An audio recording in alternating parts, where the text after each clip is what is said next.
नमस्कार, आप देख रहे हैं इंडिया टीवी। आपके साथ मैं हूं दीपिका यादव। वक्फ संशोधन विधेयक कानून बन गया है। राष्ट्रपति द्रौपदी मुर्मू ने इस पर दस्तखत कर दिए हैं, लेकिन देश भर में इस वक्फ कानून पर मौलानाओं का, मुस्लिम इकोसिस्टम का खून खौला हुआ है। मोदी विरोधियों का बीपी बढ़ा हुआ है। तुरंत मौलाना काम पर लग गए। फिर से वो भड़काऊ वीडियो बना रहे हैं, धमकियां दे रहे हैं, मुसलमानों को उकसा रहे हैं, उन्हें सड़क पर उतरने को कह रहे हैं। ये जहरीले मौलाना जानते हैं कि उनके इन वीडियो से छोटे छोटे भड़काऊ क्लिप एडिट होकर मुसलमानों के मोहल्ले मोहल्ले वायरल कराए जाएंगे, ताकि कल जब मौका आए तो ये भीड़ तैयार रहे सड़क पर उतरने के लिए, हंगामा करने के लिए। इसीलिए तो ये जहरीले मौलाना अभी से मरने मारने की बात कर रहे हैं। पूरी रिपोर्ट देखिए।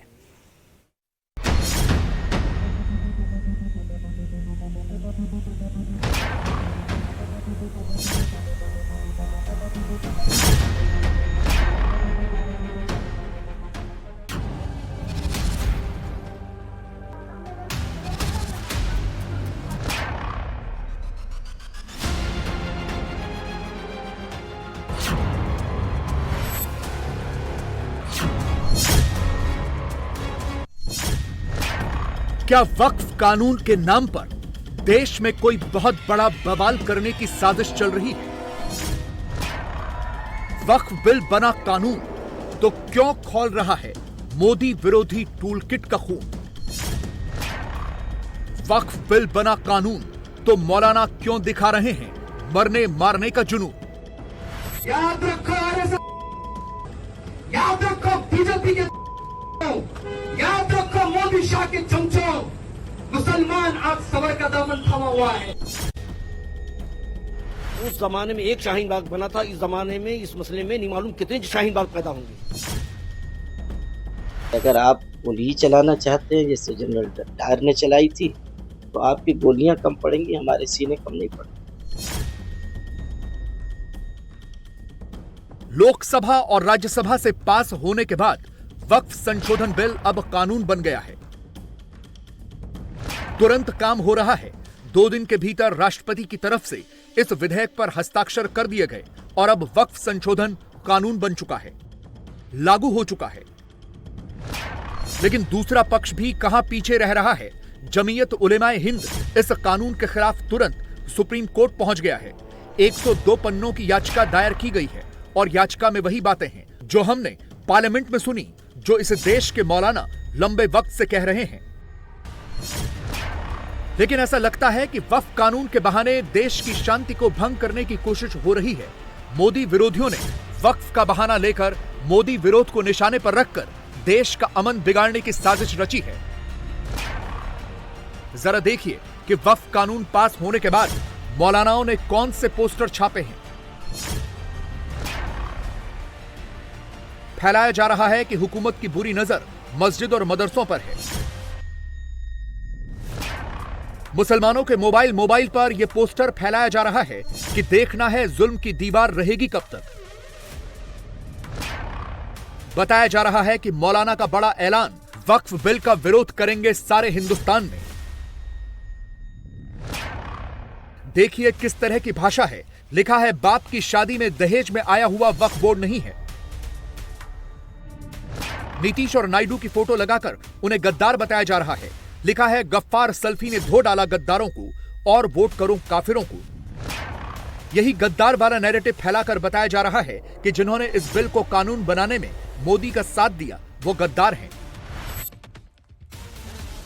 बिना यह जाने हुए कि इस बिल में क्या है, नीतीश और नायडू ने क्यों समर्थन दिया, कौन से प्रावधान इस बिल में नए जुड़वाए और कौन से हटाए, ये जाने बिना मुस्लिम इकोसिस्टम सीधे नीतीश और नायडू को गद्दार बता रहा है। जिन पर हमें बड़ा नाज था कि साहब ये सेकुलर पार्टियां हैं। जब हमारा मुद्दा आया, हमारी मस्जिदों का मुद्दा, हमारी ईदगाह का मुद्दा, हमारे कब्रिस्तान का मुद्दा, आप क्या समझते हैं? ये वक्फ बिल क्या है? किसी भी ईदगाह को, किसी भी कब्रिस्तान को, किसी भी मस्जिद को विवादित बना के ताला लगा दिया जाएगा, कब्जा कर लिया जाएगा, आप कुछ नहीं कर सकते। और हमारी वो सेकुलर पार्टियां साहब, नीतीश कुमार जी की पार्टी और इसी तरीके से उधर आंध्रा में तेलुगु देशम पार्टी और कौन कौन सी पार्टियां जो सेकुलर है, रमजान में टोपी लगा करके साहब इफ्तार में बैठते हैं, उन लोगों ने हमारे खिलाफ वोट किया है पार्लियामेंट में। मुसलमानों बहुत होशियार रहना पड़ेगा, अपने दोस्त और दुश्मन के बीच में फर्क करना पड़ेगा। इलेक्शन आने पर जो लोग आपसे वोट की भीख मांगने आते हैं, हुकूमत पाने के बाद किस तरीके से गिरगिट की तरह वो रंग बदलते हैं, ये मंजर भी आज पार्लियामेंट में आप देख लीजिए।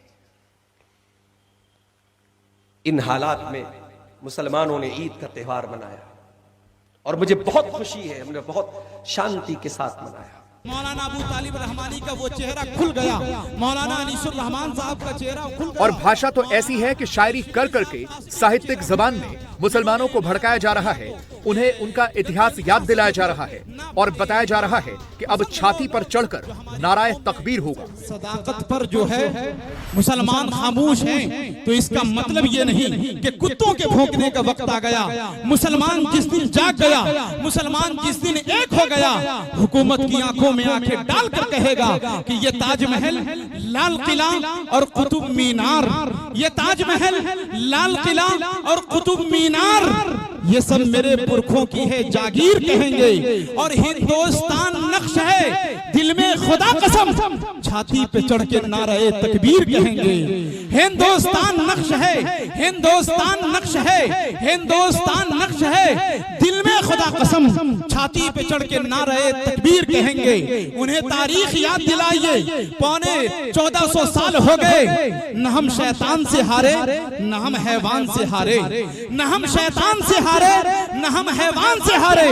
बस इतना सोच के ए जालिम तेरी जान बख्शी है। शिकारी है मगर हमने कभी कुत्ते नहीं मारे, शिकारी है मगर हमने कभी कुत्ते नहीं मारे, शिकारी है मगर हमने कभी कुत्ते नहीं मारे। लेकिन हमारी सफों से कुछ गद्दार निकलते हैं, जिन्हें आप सोशल मीडिया के जरिए से देखते होंगे। अमेंडमेंट बिल मुर्दाबाद। कुल मिलाकर ये माहौल बनाने की कोशिश है कि किसी भी कीमत पर यह नया कानून स्वीकार नहीं किया जाएगा। इसीलिए तो पूरा इकोसिस्टम हर तरह से कोशिश कर रहा है। बिल वापस लो। मौलाना ऐसे बयान देकर सरकार पर दबाव बना रहे हैं, डरा रहे हैं। दूसरी तरफ अदालत के जरिए भी दबाव बनाने की कोशिश हो रही है और सड़क पर भी विरोध प्रदर्शन करके तीसरी तरह का दबाव बनाया जा रहा है। इसीलिए तो वक्फ संशोधन कानून को लेकर सुप्रीम कोर्ट में अब तक 6 याचिकाएं दाखिल हो चुकी हैं। नई याचिका केरल के सुन्नी मुस्लिम संगठन केरल जमीयतुल उलेमा ने दायर की है। इससे पहले कांग्रेस सांसद मोहम्मद जावेद, AIMIM प्रमुख असदुद्दीन ओवैसी, आप विधायक अमानतुल्लाह खान, सिविल राइट्स संगठन association for protection of civil rights और जमीयत उलेमाए हिंद के अध्यक्ष मौलाना अरशद मंदी अलग अलग याचिका दाखिल कर चुके हैं। मैं हुकूमत से कहना चाहता हूं, तुम हमारे जिस्मों से जान तो निकाल सकते हो, लेकिन हमारी हक की आवाज को बंद नहीं कर सकते। हमारी आवाज को बंद करने का तुम्हारा जो प्लान है, ये प्लान बता रहा है तुम्हारा फैसला जुल्म पर मबनी है। तुम हक पर होते तो फिर हमारी जुबानों से न डरते। अरे हुकूमत तुम्हारे पास है, डिपार्टमेंट तुम्हारे पास है, मिलिट्री तुम्हारे पास है, पार्लियामेंट तुम्हारे पास है, चमचे तुम्हारे पास है। हमारे एहतिजाज से किस बात का डर है? हमारे रास्तों के एहतिजाज से तुमको किस बात का डर है? हम तो कुछ नहीं करते, सिर्फ एहतिजाज करना चाहते हैं, जेल भरो आंदोलन करना चाहते हैं। हम तुम्हारा दरवाजा खिटखिटाए भी नहीं और खिटखिटाएंगे भी नहीं। शेर मर जाएगा, कुत्ते का झूठा नहीं खाएगा। शेर मर जाएगा, कुत्ते का झूठा नहीं खाएगा। हमको मालूम है कि पार्लियामेंट तुम्हारे हाथ में है, लेकिन अदालत इंसाफ के हाथ में है। पार्लियामेंट पर तुम कब्जा कर सकते हो, मुल्क की अदालत पर तुम कब्जा नहीं कर सकते। मुस्लिम इकोसिस्टम जानता है कि ये एक ऐसा मुद्दा है जिस पर मुसलमानों को एक किया जा सकता है, ठीक उसी तरह से जैसे कि नागरिकता कानून के वक्त किया गया था।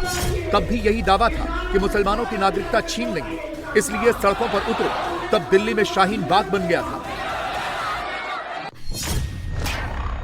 अब इस कानून के खिलाफ all India Muslim personal law board ने 11 अप्रैल से पूरे देश में विरोध करने की घोषणा की है।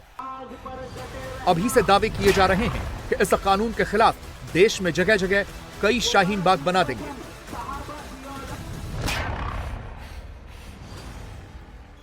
हम इसको मजहबी एंगल से देखते हैं और हमारे मजहब के आड़े जो भी आएगा उसको हम सबक सिखाएंगे। अपनी तदब्बुर से, अपने उलमा की रहनुमाई में जिस तरीके से भी हो सकेगा उस तरीके से उनको सबक जरूर सिखाया जाएगा। आप कह रहे हैं आपको युवाओं के कॉल्स आ रहे हैं, कई बेटियां आपको कॉल कर रही हैं जो कह रहे हैं आपसे आगे क्या करना है इस बारे में सलाह मांग रही है। वही है कि लोगों के अंदर इतना गम गुस्सा है कि हम अपने एहतिजाज को किस तरीके से दर्ज करवाएं। उलमा उनको बता रहे हैं कि जो कुछ भी होगा पीसफुल तरीके से होगा, पुरअमन तरीके से होगा और हम जो कुछ भी करेंगे कानून के दायरे में रह के करेंगे। यानी ये मैदान से लेकर और पार्लियामेंट और सुप्रीम कोर्ट तक ये जंग इंशाअल्लाह ताला मुसलमान लड़ेगा और जीतेगा। दोबारा शाहीन बाग जैसा आंदोलन जो सीए एनआरसी के वक्त हमने देखा था, उस जमाने में एक शाहीन बाग बना था, इस जमाने में इस मसले में नहीं मालूम कितने शाहीन बाग पैदा होंगे। लगता है कि एक ही स्क्रिप्ट सब जगह पहुंचाई जा रही है, एक जगह से शुरू होती है और दूसरी जगह तक जाती है। अब हर जगह से मौलाना यही आवाज उठा रहे हैं कि जेल भरेंगे और शाहीन बाग बना देंगे। एक चीज ध्यान में रखो, हमारे आबा व अजदाद का एक ही कहना है कि हमने जेलों को आबाद किया है। हम आज भी जेल जाने से डरते नहीं हैं। हमारे किसी भी मोमेंट में अगर गवर्नमेंट मदाखलत करेगी, हमारे किसी शरई मामले में गवर्नमेंट मदाखलत करेगी, हम जेलों को आबाद करेंगे, हम रस्तों पर उतरेंगे, हम वो सारा काम करेंगे जो हमारी आज़ादी की लड़ाई के लिए हमने लड़ी है।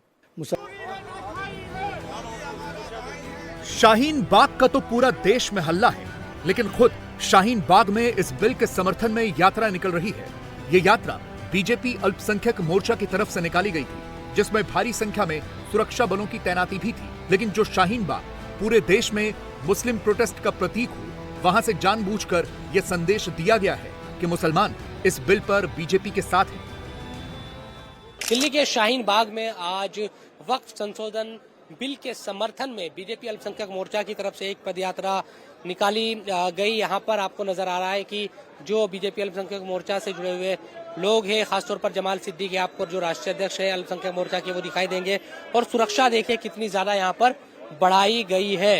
ये इसीलिए है क्योंकि शाहीन बाग में आपने देखा कि किस तरह के हालात पिछले कुछ सालों में रहे हैं। आंदोलन यहाँ पर हुआ था, माहौल किसी तरह से खराब ना हो, किसी तरह की चीजें ना हो, इसलिए यहाँ पर पहले ही सुरक्षा को बहुत ज्यादा तैनात किया गया। और यहाँ जो अल्पसंख्यक जो मोर्चा के लोग हैं वो पहुंचे तो पुलिस की तरफ से उन्हें ये भी कहा गया कि बहुत ज्यादा आगे तक आप नहीं जाएंगे।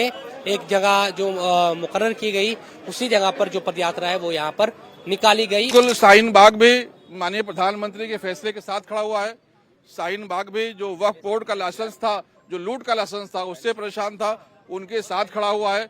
और शाहीन बाग के लोगों ने माननीय प्रधानमंत्री श्री नरेंद्र मोदी के लिए एक धन्यवाद प्रस्ताव बनाया है। जो क्लीन ओखला, ग्रीन ओखला के नेतृत्व करने वाले हमारे शहजाद भाई हैं, उन्होंने एक प्रस्ताव बना कर दिया है। मैं इस प्रस्ताव को आज यहाँ पर लेने आया हूँ। इस प्रस्ताव को लेकर मैं माननीय प्रधानमंत्री को दूंगा और मैं बताऊंगा कि अब शाहीन बाग के लोगों को कोई जो तोड़ने वाली ताकत है वो इस्तेमाल नहीं कर सकती। हमारे शाहीन बाग के भाई बहन के लोग जो हमारे हैं वो विकास के साथ खड़े हैं।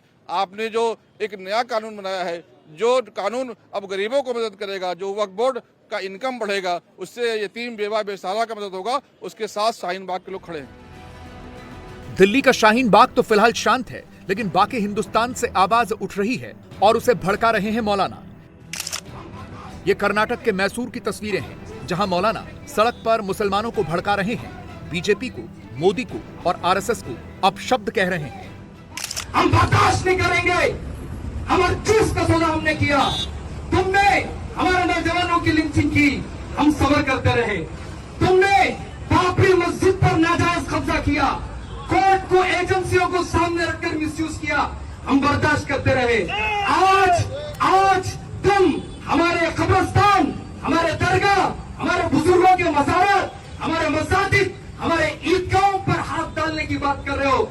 याद रखो आरएसएस, याद रखो बीजेपी के, याद रखो मोदी शाह के चमचों, मुसलमान आज सबर का दामन थामा हुआ है।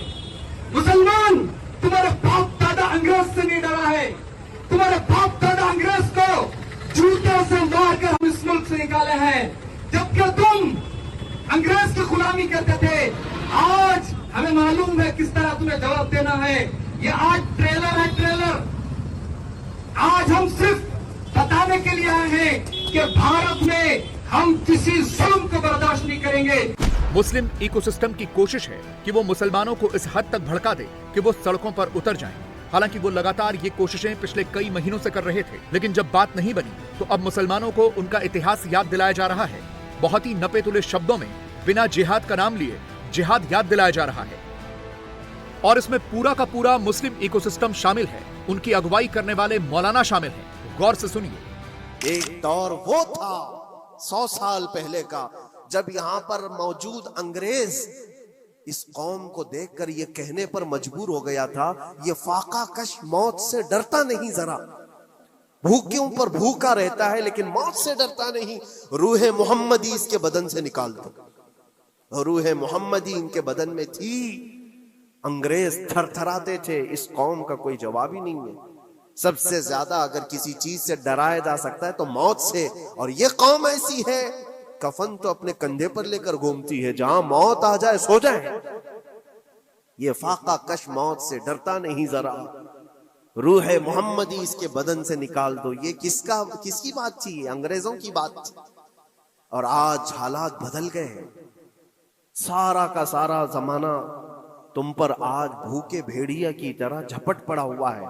ये तो वक्फ है। अभी देखो आगे कल तुम्हारी अजानें निशाने पर हैं, तुम्हारी जमात की नमाजें निशाने पर हैं, तुम्हारी मस्जिदें भी निशाने पर हैं कि तुम अपने घरों पर भी जुमा पढ़ सकते हो, छतों पर भी नमाजें पढ़ सकते हो। ये सब मामला आएंगे।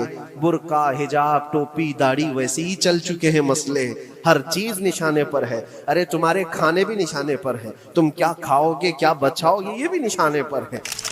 आप बहुत ध्यान से देखेंगे तो आपको ये सारे बयान एक दूसरे से जुड़े हुए नजर आएंगे। इससे फर्क नहीं पड़ता कि ये मौलाना हिंदुस्तान के किस शहर में बैठे हैं, वो एक जैसा सोचते हैं। ये महत्वपूर्ण है। अगर मुफ्ती सलमान अजहरी कहते हैं कि मुसलमान मौत से नहीं डरते, तो मालेगांव का मौलाना उमरैन महफूज खुलेआम कह रहा है कि गोलियां चला दो, गोली कम पड़ेंगी, मुसलमानों के सीने नहीं। शाहीन बाग का मतलब ये कि पूरा हम एहतजाज करते हैं। भाई अगर हम अपना मुतालबा लेके कहीं बैठते हैं तो आप उसको धमकी दे रहे हैं कि हम जलियांवाला बाग बना देंगे। उस पर मैंने ये बात कही कि अगर आप अंग्रेज बनना चाहते हैं तो अंग्रेजों का अंजाम बहुत बुरा है। और दूसरी बात ये कि अगर आप गोली चलाना चाहते हैं जैसे जनरल डायर ने चलाई थी, तो आपकी गोलियां कम पड़ेंगी, हमारे सीने कम नहीं पड़ेंगे। इसलिए कि ये मजहबी मामला है, हम कुर्बानी देने में पीछे नहीं हटेंगे। आज भी मैं इसी को दोहरा रहा हूँ कि अगर आप उस रास्ते पे जाते हैं, हम भी कुर्बानी के रास्ते पे जाएंगे। और हमको मालूम है कि कौमों को कभी कुर्बानी की जरूरत पड़ती है तो उसको हमको देनी चाहिए कुर्बानी। लेकिन ये भी हम वाजे करना चाहते हैं कि जो अंग्रेजों के रास्ते पे जाएगा उसका वही हश्र होगा जो अंग्रेज। एक तरह से वक्फ संशोधन कानून के नाम पर देश का माहौल खराब करने की पूरी कोशिश की जा रही है। पूरा माहौल वही बनाया जा रहा है जैसे 6 साल पहले सीए के दौरान बनाया गया था। नागरिकता खत्म हो जाएगी, कागज नहीं दिखाया तो निकाल देंगे। अब कह रहे हैं कि मस्जिदों पर और कब्रिस्तानों पर कब्जा कर देंगे। हकीकत यह है कि ऐसा कुछ नहीं होने जा रहा। सरकार संसद में ये सारी बातें साफ कर चुकी है। असल में ये वो इकोसिस्टम है जो चाहता ही नहीं कि अवैध संपत्तियों से वक्फ बोर्ड का कब्जा छूटे, इसीलिए वो मुसलमानों को भड़का रहा है। आज हम और आप और मुल्क के तमाम ही मुसलमान इंतहाई गहरी किस्म की तशवीश में, फिक्रमंदी में, बल्कि यूँ कहिए कि अंदेशों और खौफ में मुब्तला है। अभी अभी ताज़ा पार्लियामेंट के दोनों ऐवानों में औकाफ के ताल्लुक से जो बिल पास किया गया, मुख्तलिफ जतन करके और क्या क्या खड़ा करके, उसके ताल्लुक से हुक्मरा जमात चाहे जो कहती हो, हिंदुस्तान के न सिर्फ मुसलमान बल्कि वो जो इंसाफ पसंद गैर मुस्लिम हैं और ख़ुद हुकूमत के अरकान अच्छी तरह जानते हैं कि ये बिल मुसलमानों के लिए हालात को मज़ीद तंग से तंग करने की एक तदबीर हो सकती है। बल्कि किसी रुकन पार्लियामेंट ने अपनी तकरीर में कहा कि ये बुलडोज़र को कानूनी कवच देने की एक तदबीर है, और इसके नतीजे में सारे मुल्क के लोग इस तशवीश में मुब्तला हैं कि मुसलमानों की मसाजिद, मदारिस कब्रस्तान और जितने भी मजहबी मकामात हैं उन सब पर खतरे की घंटी और तलवार लटकना शुरू हो चुकी है। बंगाल में रामनवमी पर टीएमसी और बीजेपी के नेताओं के बीच जमकर के तकरार हुई। किसी ने कहा बंगाल में मुस्लिम लीग 2 की सरकार चल रही है, तो किसी ने आरोप लगाया कि बंगाल में बाबर की सरकार है। झगड़ा रामनवमी को लेकर था। बंगाल में ममता बनर्जी की सरकार है, जिसने पहले तो रामनवमी जुलूस रोकने की कोशिश की। हिंदू संगठन जब कोर्ट से परमिशन ले आया तो सरकार ने कहा डीजे नहीं बजेगा, 500 से ज्यादा लोग नहीं आएंगे। हुआ क्या? ममता की बात बंगाल के हिंदू ने नहीं सुनी। उसने पूरे बंगाल को भगवा रंग में रंग दिया। मुस्लिम मोहल्ले में भी जय श्री राम के नारे लगे। कहीं से कोई पत्थर नहीं चला।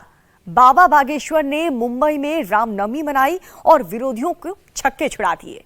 रामनवमी अयोध्या धाम सतयुग जैसा चमक उठा। बंगाल टू यूपी रामनवमी की एक एक पिक्चर इस रिपोर्ट में देखिए।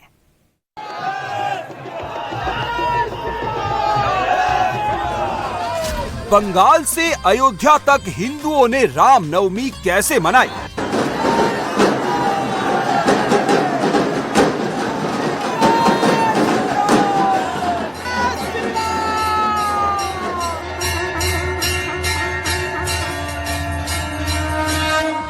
रामनवमी पर बंगाल की हिंदू फोर्स कितना रिचार्ज हुई?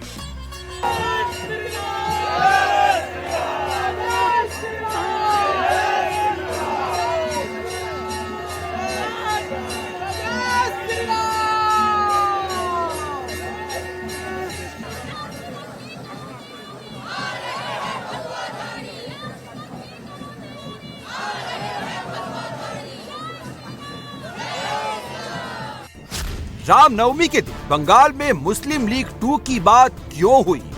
मुस्लिम लीग 2 सरकार चल रहा है। कौन बोला बंगाल में सेक्युलर नहीं बाबर की सरकार चल रही है? रामनवमी मनाने के लिए हिंदुओं को इतनी पुलिस फोर्स की जरूरत पड़ रही है तो दाल में कुछ काला है। बंगाल ठीक तरीके से नहीं है। बीजेपी की सरकार बनेगी, राम की सरकार बनेगी, तब जाके सही होगा। अभी बाबर की सरकार चल रही है। रामनवमी पर बाबा बागेश्वर ने किसके छक्के छुड़ाए?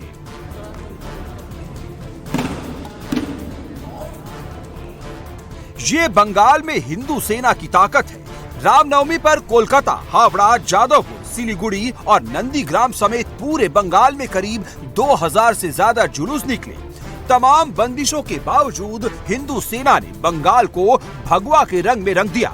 हनुमान दादा की सेना और राम की सेना ने मिलकर 70% बंगाल को रामनवमी पर एहसास करा दिया कि हिंदू फोर्स जब सड़क पर आती है तो मंजर कैसा होता है।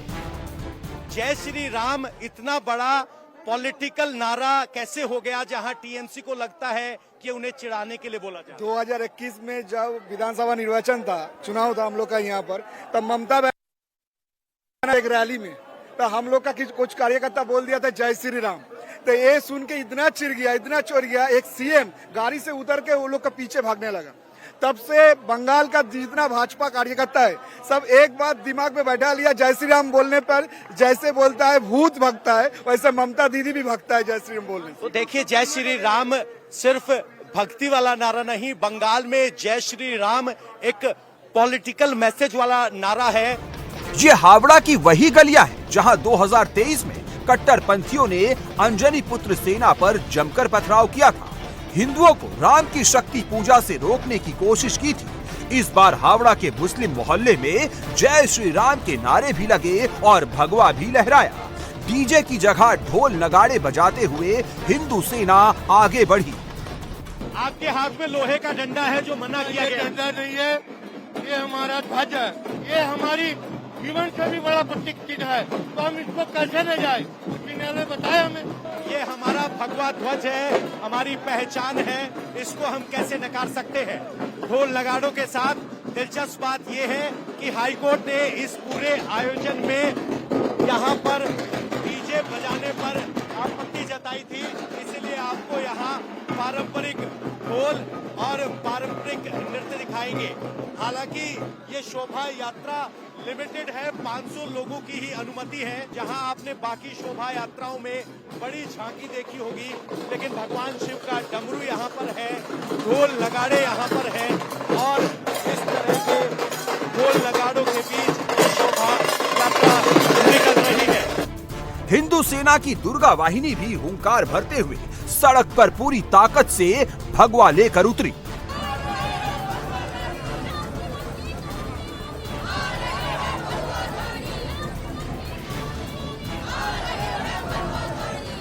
बंगाल का नंदीग्राम ममता बनर्जी की वो दुखती रग है जिसे वो कभी भूल नहीं पाती।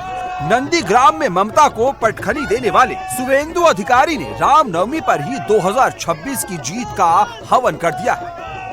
हिंदू अपना धर्म पालन करेगा, इसमें क्या रुकावट है। सनातन धर्म सबसे शांत धर्म है।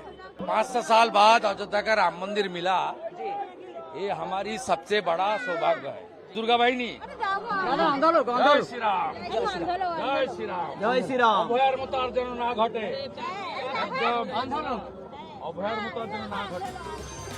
बंगाल का हिंदू राम की शक्ति ना भूले, इसके लिए शुवेंदु अधिकारी नंदीग्राम में एक राम मंदिर बना रहे हैं। रामनवमी पर शुवेंदु ने बंगाल के पहले राम मंदिर का शिलान्यास भी कर दिया। ये राम मंदिर नंदीग्राम के सोनाचुरा गांव में बनाया जाएगा, जहां 6 जनवरी 2007 को भूमि अधिग्रहण के खिलाफ आंदोलन कर रहे 7 किसानों की हत्या कर दी गई थी। यहीं से ममता बनर्जी बंगाल की राजनीति में छा गई थी। क्या यहीं 1.5 एकड़ जमीन में राम मंदिर बनाकर शुवेंदु अधिकारी बंगाल की राजनीति से ममता को उखाड़ फेंकेंगे? और बंगाल में तुष्टीकरण का राजनीति से लेकर सरस्वती पूजा से लेकर जिस तरीके से राम भक्त के ऊपर हिंदू के ऊपर अत्याचार कर रहा है, इसका खिलाफ इस बार हिंदू अपना ताकत दिखाने के लिए रामनवमी का त्योहार में घर से निकाल के सड़क में आया। जो ओरिजिनल हिंदू है वो ममता को वोट नहीं देता। बीजेपी का पास जो 39% वोट स्टेट में मिला, इस क्षेत्र में तो बीजेपी को 46% वोट मिला। ये सब हिंदू जनता। बीजेपी और शुवेंदु के लिए बंगाल से ममता को उखाड़ना तब तक आसान नहीं है जब तक हिंदू एकजुट नहीं हो जाता। इसलिए रामनवमी पर बंगाल के हिंदुओं को शुवेंदु याद दिला रहे हैं। ममता ने राम मंदिर के उद्घाटन का विरोध किया था, महाकुंभ को मृत्यु कुंभ बताया था, हिंदू पर्वों पर पाबंदी लगाती हैं, ईद पर हजारों मुसलमानों को सड़क पर नमाज पढ़वाती हैं, ईद पर सफेद चादर ओढ़कर तुष्टीकरण की राजनीति करती हैं, हिंदू धर्म की बुराई करती हैं। अगर 2026 में बंगाल का 70% हिंदू एकजुट हो जाता है तो बंगाल में अगली रामनवमी बंदिशों के साए में नहीं होगी। राम मंदिर उद्घाटन का दिन 22 जनवरी, इसका चीफ मिनिस्टर ने कलकत्ता में मिছিল किया, महाकुंभ को मृत्यु कुंभ बताया, हिंदू धर्म को खिलाफत कमेटी का प्रोग्राम ईद का दिन गंदा धर्म बताया। ये बिगाड़ने का काम चीफ मिनिस्टर और उनकी सरकार कर रहा है।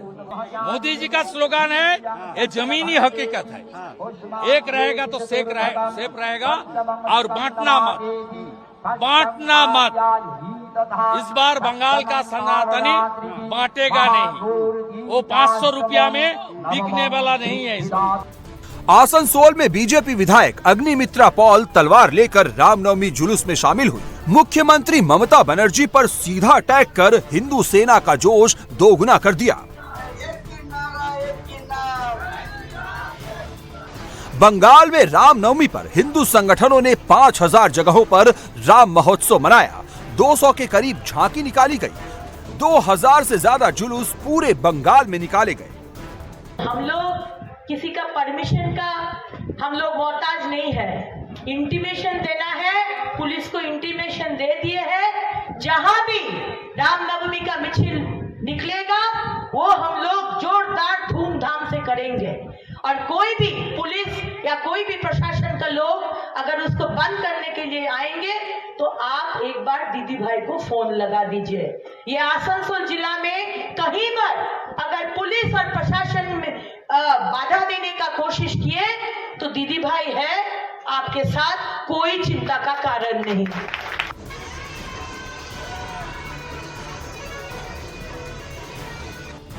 हुगली जिले में 18 विधानसभा सीट है। 2021 में ममता बनर्जी की पार्टी टीएमसी ने 16 सीटें जीती थी। एक सीट कांग्रेस के खाते में गई थी और एक सीट सीपीएम ने जीती थी। बीजेपी यहां खाता नहीं खोल पाई थी। जादवपुर भी टीएमसी का तगड़ा गढ़ है। यहाँ हिंदू छात्रों ने बिना परमिशन लिए यूनिवर्सिटी में मूर्ति स्थापित की और पूजा की।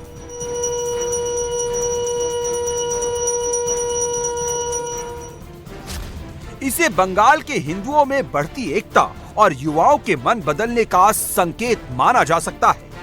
ममता बनर्जी चाहती नहीं कि हिंदुओं के त्योहार यहाँ पे हो, क्योंकि ममता बनर्जी ये जताना चाहती है कि हिंदू ममता बनर्जी को वोट नहीं देते, इसलिए तो आप दूसरे दर्जे के नागरिक हैं। लेकिन हिंदू इससे डरने वाला नहीं है। हिंदू लड़ेगा और लड़के आगे आने वाले समय में जिन लोगों ने पत्थर मारा था उनके सीने के ऊपर से हमने रामनवमी किया, अगली बार भी करेंगे, हर साल करेंगे। कितना हिम्मत है देखेंगे, कितना पत्थर मार सकते हो हम देखेंगे।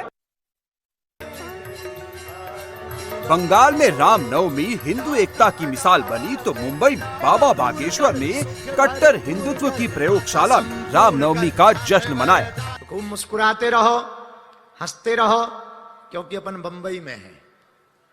सीताराम बंबई वालों, हारा हारा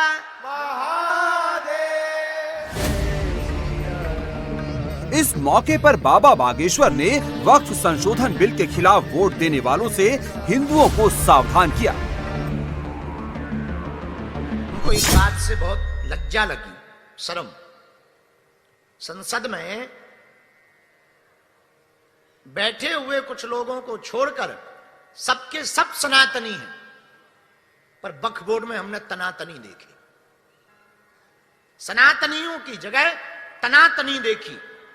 पर धन्य है उनको जिन्होंने वक्फ बोर्ड के संशोधन में अपना मत दिया, अपना समर्थन दिया, डिगे नहीं, झुके नहीं, ताकि सनातन बचा रहे। आपकी वक्फ बोर्ड की प्रॉपर्टी जो है वो व्यवस्थित रहे, बस इतना ही तो संशोधन हुआ। और कानून के दायरे के अंतर्गत रहे, और सबको कानून के अंतर्गत ही जीवन जीना चाहिए। पर हमें बड़ी लज्जा लगी कि इस देश में इतने सनातनी हैं, फिर भी 200 से ज्यादा वोट सनातन के विरोध में पड़े। ये दुर्भाग्य है। और हम कहना चाह रहे कि हम लोगों को स्वतः विचार करना चाहिए, उन लोगों में कितनी एकता है और हम लोगों में एकता नहीं। उसका परिणाम है कि राम मंदिर की लड़ाई को 500 वर्षों तक हम लोगों को लड़ना पड़ा। कि वर्तमान में जो वक्फ बोर्ड बिल पास हुआ बहुत अच्छा हुआ है, हम सब सनातनियों के लिए बहुत गौरव की बात है।